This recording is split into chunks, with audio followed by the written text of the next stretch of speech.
had to take care of business out of town all week and didn't think I had to bring my portable studio with me to make another episode of Talking GunSense or hold a real GunSense moment.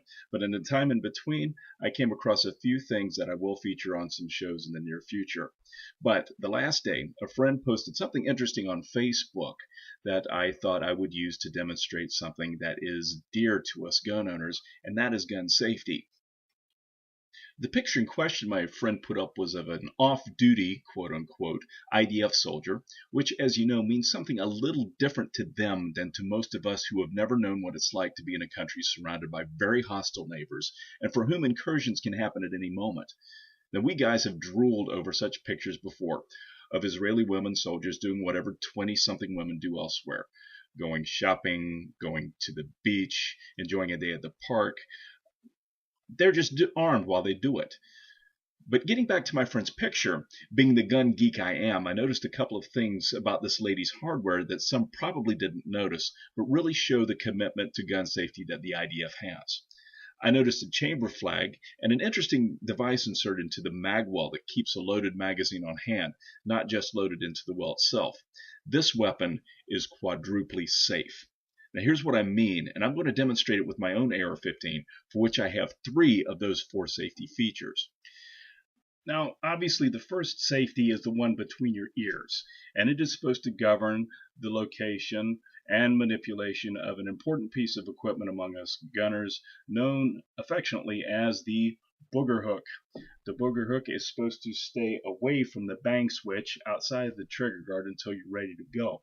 However, because people can be careless at times, it is a good idea to have a mechanical safety switch put into it, like you see here.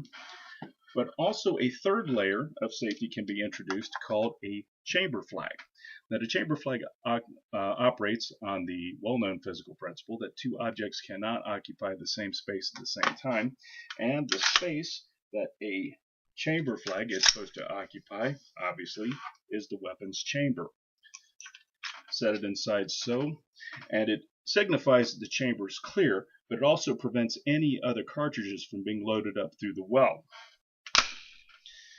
Now, the IDF have introduced a 4th level of gun safety, which I don't have an example of, but I can at least demonstrate the principle somewhat. It is something roughly the size of a magazine, but is empty, so that the mag well is empty, chamber is empty, safety is on, you're aware of where it is, 4 levels of safety, but it does accommodate, or is supposed to accommodate, a fully loaded mag, usually around a 90-degree angle, and is inserted such and kept like that until it's ready to go. When it is go time, however, it can be removed, the loaded magazine can be put in place, the chamber flag can be taken out, okay, racked, locked, take the safety off, and you're good to go.